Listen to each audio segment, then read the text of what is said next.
brought me ice cream, vanilla ice cream. Imagine that ice cream. And for the first time, we were together without a scratch. Friendly, he was so friendly. That isn't like him. I'm silly stunned. Will wonders never cease. Will wonders never cease. It's been the most peculiar day. I'm tingling, such delicious tingles.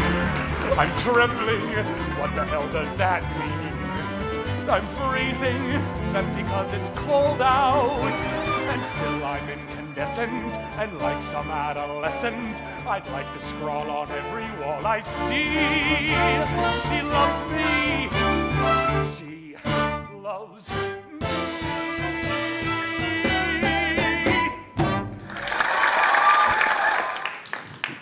Hi, guys. I really like that concept of dueling Lauras. Sure. Except, of course, you pronounce it Laura. I do say Laura. And yeah. I say Laura. Right. I think we should just go on record about the pronunciation of your whole name. Yeah, it's Laura because my mom's from Virginia, so it's Laura. And then Benanti because I grew up in New Jersey. So if you say Laura Benanti, that's someone else. Yeah, that's someone else who doesn't exist. Also, just you're welcome for giving you full-blown, just Angelina Jolie. Like, is that her private parts? I have the best view in the house. Really? Oh, gosh. All right. Congratulations. Thank you. You are nominated for your 5th Tony Award. I am. And your... Thanks, guys. And your first Tony Award in the leading actress category. Yes, it's always been featured, so this feels like I'm a big girl now.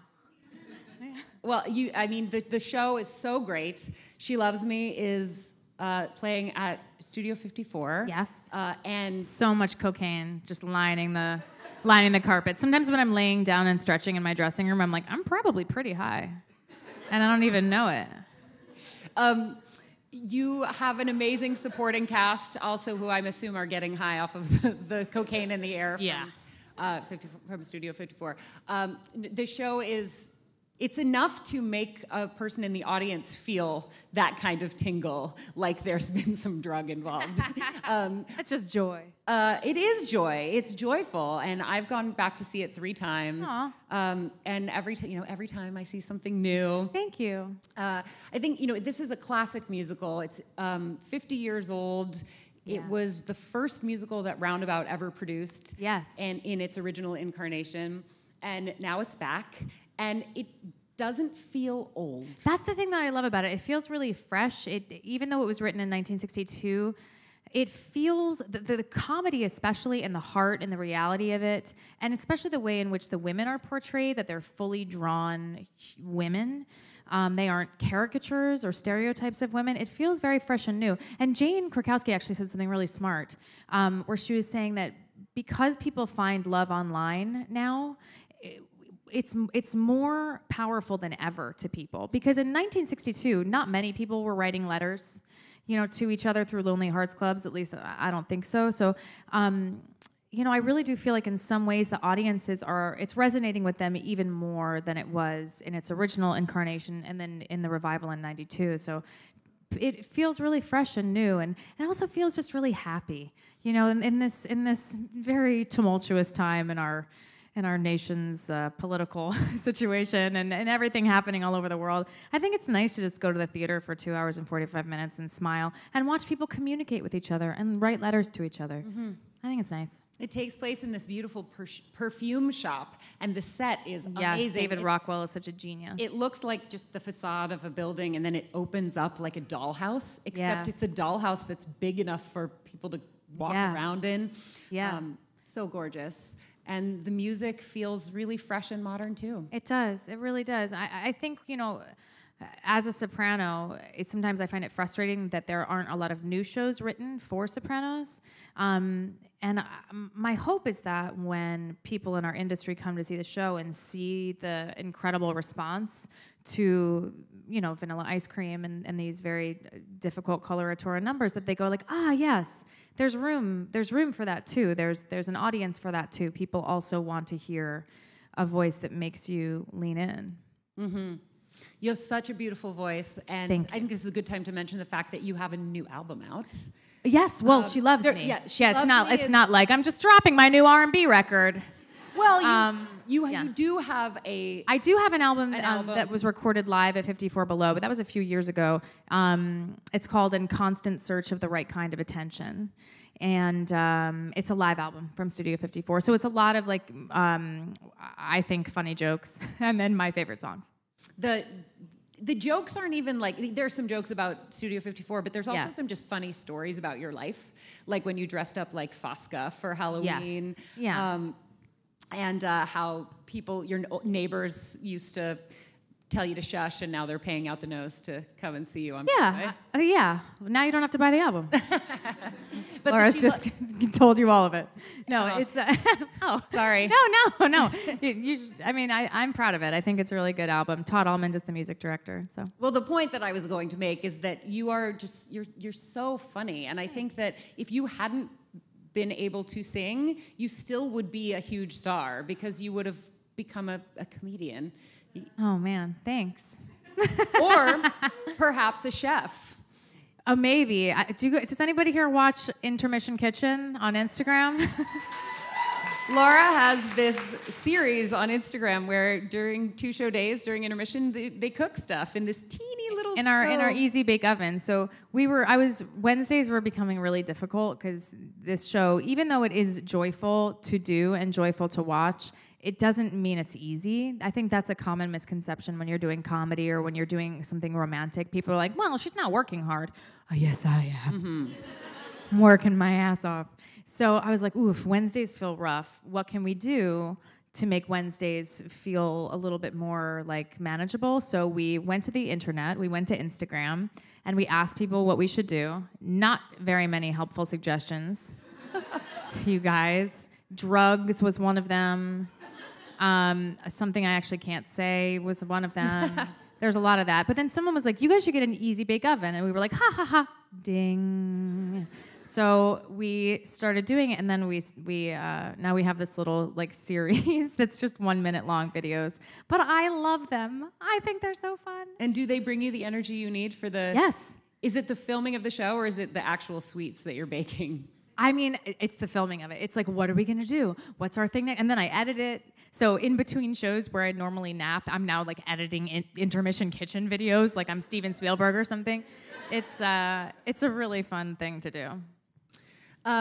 You mentioned how hard you're working at the show, and I know that there are some times that you can't come out and say hello to the fans at the stage door, but you have instituted a tradition that I think is so lovely and generous, where when you can't come out, you actually send playbills that are signed so that people who want your autograph actually have a piece of you to take home. I think that's just such a wonderful thing. Thank you, Laura. I appreciate that. It's really frustrating because I love going out afterwards and meeting the fans and talking to people, and I can't with this part. In some ways, it's almost like I'm in a different show than everybody else, simply based on what is required of me vocally. Mm-hmm. So I can't like go out, I can't party, I can't drink, I can't, have a dance party outside afterwards and hug everybody. My immune system is just like, nope, now you're sick.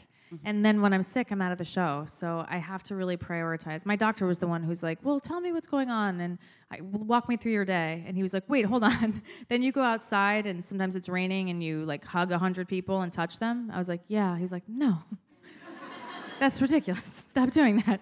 If you want to be in the show, just like, don't do that. So sorry. But I do sign and I do send them out, and I'm sorry about that. I don't think you need to apologize for that. But I am. I'm sorry. Okay, apology accepted on behalf of the whole theatrical community. Thank you. No, I think that it's a misconception that's growing, that a person buys a theater ticket and it guarantees them that they're going to have FaceTime with the performer after the fact. And I think that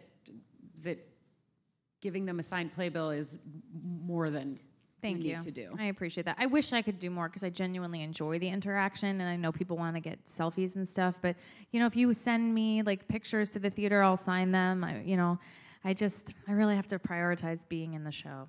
Well, you also interact so much with people on Twitter and get to show your humor and your kindness there as well. I remember you were on Twitter really early, like in 2009, around the same time I started Twittering, and then you disappeared for a while. I did. And I was really sad. I was sad too. those were darker times where I wasn't allowed to really be myself all the time. But you're back. Yeah, yeah. Nobody tells me what to do now.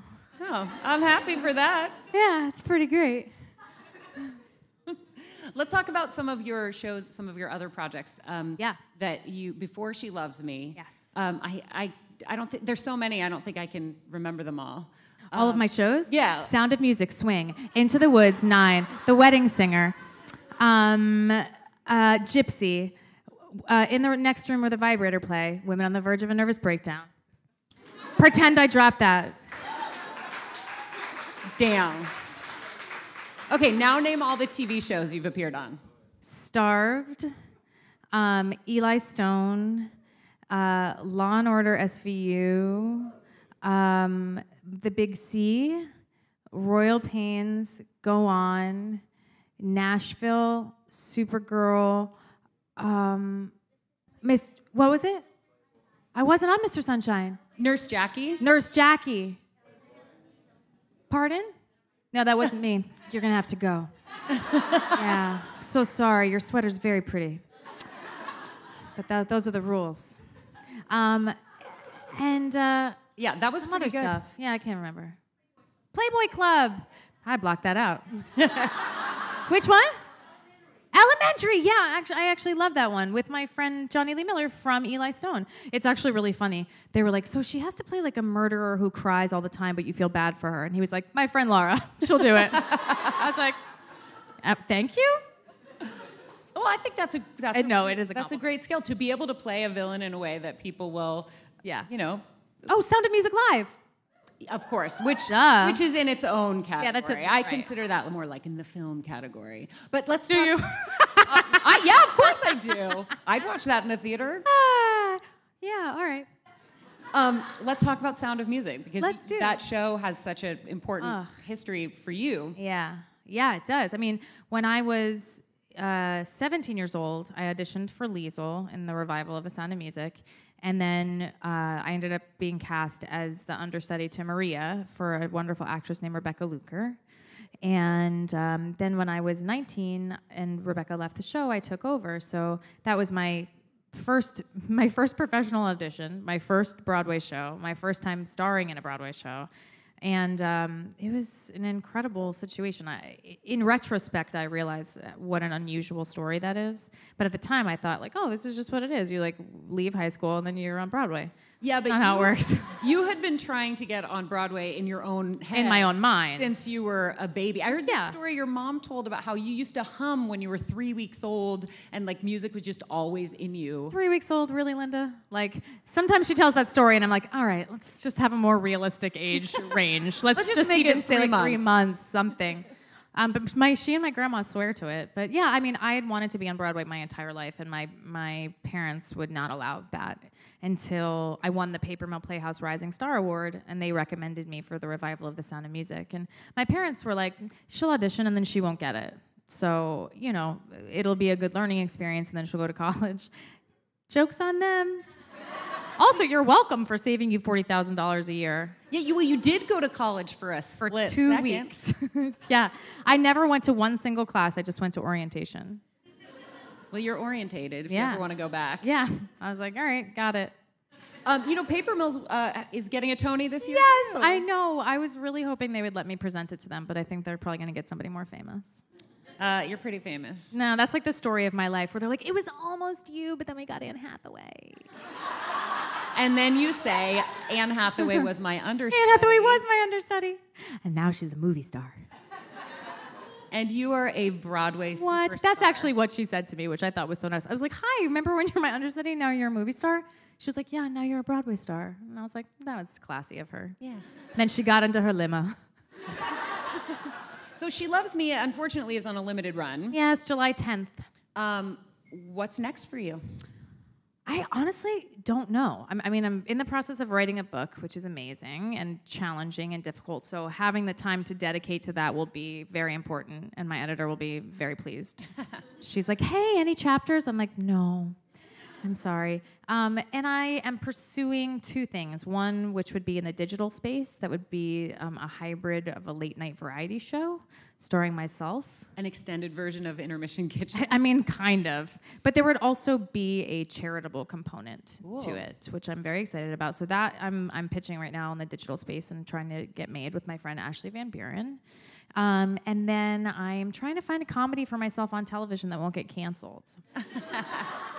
That's my goal. I really enjoy doing comedy. I've done a lot of drama on television and in the theater, and I really enjoy it, and it's great. But there's something just so joyful about coming to work and being like, how are we going to make people laugh today? And then you're making each other laugh, and it's just a happy, joyful way to live. And that's what I'm interested in, is happiness. This life is too short to waste your time with people, places, and things that do not bring you joy.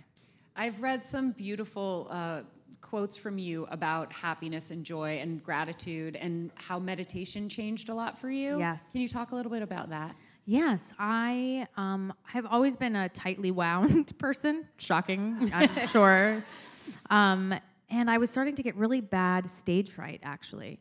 And my friend Jenna Dewan, who I did the Playboy Club with, she was studying with this woman named Emily Fletcher, who runs Ziva Meditation. And she was like, you should take her course. And I took it, and something clicked for me. The idea of mindfulness, the idea of for 20 minutes in the morning and 20 minutes before your evening meal that you sit with your mantra and you quiet your nervous system. And then you can take it beyond that once you're at a more accelerated level where you can then wish joy and harmony upon all beings, yourself included. But just to remember the vastness of the universe and how small we are in it, I think is important for all people, but especially actors. Because sometimes you're made to feel like absolute garbage town, and other times you're like, did I cure cancer?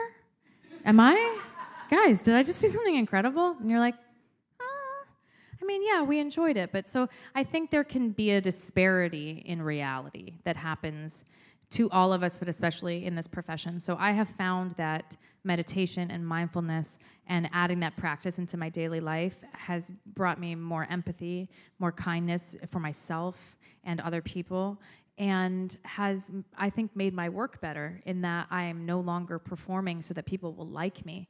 I'm performing as a service. Well, they love you. Thanks. Not counting your current role, because I know you're like really in it. She's my fave. Yeah, so we're throwing her out. Okay. What's your favorite role you've played on Broadway? Louise and Gypsy. Yeah. Yeah. Thanks, guys. Yeah, that was definitely my favorite. What role have you not played? That Eliza Doolittle and My Fair Lady. And if I have to say it one more time, I'm going to burn this building down. Just kidding. I'm not going to burn anything down. Just so everybody knows. Yeah, I'd like to do that. If you had a role from your past that you could bring back, what would it be? I'd like to play Maria in The Sound of Music. Mm-hmm. Yeah, that was such an enjoyable experience, and I love that character so much. I'd like to take another crack at the Vibrator play. I feel like I'm a better actor now than I was then. I was living in a lot of fear then and was not a very happy person. So I'd like to take a crack at that because I think I understand it better and I think I'm more comfortable in my own self. Mm-hmm. And how do you feel about like musicals versus plays moving forward? I mean, it's funny. There's this bizarre misconception. Megan Hilty and I were talking about this, where people think that somehow if you do musicals, you are lesser of an actor, which I don't understand. I mean, I do understand. I do think sometimes there's a heightened reality to musicals that people can perceive as false, but it's just an energy level. It's just if you're working with a dial, you just dial it up a little bit. And then when you're on television or if you're in a very serious musical or a serious play, you just dial it down. The notion that because you have an extra talent, it somehow makes you deficient in another area seems a little crappy. But also, like, I get it. People are like, well, they can't act. I'm like, well, you're making yourself feel better because you can't sing. I was thinking more like, does your voice need a break after having been in a musical that pushes you vocally so much? Would doing a non-musical play, in a way, allow you to rest that? I think talking's muscle? harder than singing. I think talking can be really challenging if you're not supporting your voice properly. I support properly when I'm singing. Although I will say what's really challenging is having to sing my most difficult songs sitting down. That is really hard. To not have my legs under me, I'm finding all sorts of weird body issues. I'm starting to like tense in my ribs and tense in my neck because I don't have my legs to support me. That's tricky. But anyway, I do think that when I did the play, both the plays, the Durang and Sarah Rule's play, there's no microphones, so you're really having to project. You didn't even have those ones that are like right there? That's what we were in musicals because we need to be heard over the orchestra. But and sometimes you can rely on that too. They call it like riding the mic. And when you are in a straight play, you don't get that. They have like floor microphones, but that's it. So, but for me, I love singing so much, and to me, singing is an extension of the character and the extension of the acting that I don't necessarily differentiate them. I think, my agents and managers probably feel like, okay, not another musical after this. Like, remind people that you're an actor too, which I intellectually understand, but it makes me feel sad that that's even a thing. Oh, well, you're acting your booty off in this show and in all of the musicals that you've done. So that is certainly not what I was trying to say. No, I know you weren't saying that. I'm saying that's I think a misconception or a misperception that happens sometimes out in the world, or particularly in Los Angeles, where they think you're going to walk into a film audition and be like, hey, You don't do jazz hands everywhere you go? No, so I can't tell you how many people have been like, that was actually really good. And I'm like, ugh, thank you. My other favorite thing that happens in LA is sometimes I will go in for a general meeting where a person knows that it's going to be me that they're talking to, and they'll literally say this to me. So, you live in New York, do you do plays? And I'm like, hey, you've heard of Google, right? Like, you know what you can do. It's just so astonishing to me. Well, if they don't know that, they definitely don't know how to pronounce Benanti. No, they don't. We're going to take a couple of questions from the audience. Yes, please. But first, I just want to... there's a thing about you that blows my mind above everything else, which is that you had these crazy spine surgeries in the midst of doing 2 different shows on Broadway. Yeah. And you would, that to me makes you a superhero beyond all other theatrical superheroes. Thank you, Laura. So thank you for pushing through that and conquering it and coming back, and just this gift that you give to the New York theater community. I don't know where any of us would be without it. Thank you. Thank you. Yeah, thank you. That means a lot to me. I didn't mean to make you cry. Ooh, sorry. Appreciate that. Anybody want to follow that? Yes, sir. Is there a chance that you'll do another 54 Below show? Yeah, sure. With your mother? Oh, yes, my mom and I actually are gonna, on Mother's Day, we're gonna do a Mother's Day show together. She and I, after the evening, this is the grossest phrase that's ever gonna come out of my mouth. After the evening honoring me. And she and I sang Children Will Listen together. The nice people at 54 Below offered us a show. So I'm really excited about it. Yeah. She is such a remarkable voice, and she was on Broadway too, right? She was on Broadway too, and she sacrificed so much to raise me and my sister. Oh my gosh, what's happening? And I'm just so happy that that people will have an opportunity to hear the remarkable talent that lives in her tiny body. I have this dream that after this promotion that you've given of her talent, that she's going to come back and that's my dream. That's my dream. Have her moment. Oh my God, that's my dream. I want that for her more than I've ever wanted anything for myself, which is probably how she's felt about me my whole life, No, I'm gonna cry. I am just, they're like, it was a very weepy interview. I thought she was gonna be funny. You are funny. Let's take another question. Hi. I'm a big fan of Supergirl, so I was like... oh, cool. That's how you got here? Sorry, brother. But I want to see the show. I'm really excited about the show. He's like, you can sing? Yeah. I was wondering what the audition process for this play was like, and do you have any really bad stories of like an audition that you went on? So for me, I didn't audition for this play. They offered me the musical, and same with Supergirl, which is really nice because that doesn't always happen. For a while when I was auditioning, before I started meditating, I would go into auditions for film or television, and I would sit down, and I would be like, I gotta go, and I would get up and leave. So that was probably the most horrible audition story. But I don't really have that many bad audition stories. I've been pretty lucky in my career. I've been doing this since I was 18 years old, so just a few short years ago. Why are they laughing? Not cool. So yeah, now in musicals especially, I don't normally have to audition for them, but thank you. You earned that, girl, though. You earned it. I mean, sometimes I do. You know, they did have me sing for Most Happy Fella at City Center because no one had heard me sing like that since 9. And you auditioned for Gypsy, too, didn't you? I did audition for Gypsy. Yeah. Yeah, you earned it. Thanks. I think we have time for one more.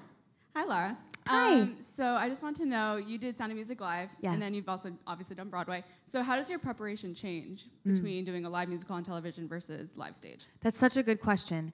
What was interesting and challenging about that experience is there was no audience. But I'm happy for my performance that there was no audience, because that dial I was talking about, when there's an audience there, you tend to push it up a little bit. And there's cameras, and cameras were really close. So I think I was at an advantage in that I've been doing theater my entire professional career, but I've also done quite a bit of television. So I understand camera angles. I understand when the camera's far away, I can be bigger. But when it's close to me, it really needs to just be about my thoughts, and not about, mugging or trying to make a point physically. So I just made sure to ask the director where the cameras were going to be and when, so that I understood the level of energy for my performance. And you obviously don't have to do that when you're on stage. You are your own editor. You are in control of your own everything. And people are seeing you at all times, and people can choose what to watch. It's tricky and difficult. And television, especially not a live production, but when your performance is edited or they take a different take from something that you're like, I don't even remember doing that. So it's an interesting hybrid in that, yes, it is a theater piece, so there is a little bit of that energy, but it's on camera, and the camera is like a lie detector. If you are not truly feeling what's happening in that moment, it's like, no, you're a bad actor. So does that answer your question? Okay, good. Well, I'm again going to say congratulations. Thank you so much. I think it's so fantastic to have you on the New York stage and to be nominated for this Tony that you deserve so much. Thank you. I'm glad you've graduated into the leading actress Me too. category. Thank you. Hopefully this will be the first of many, many, many to come. Thank you, Laura. Thank you so much for Thank such a you. wonderful interview. Appreciate it. Thank you all for coming out. Appreciate it.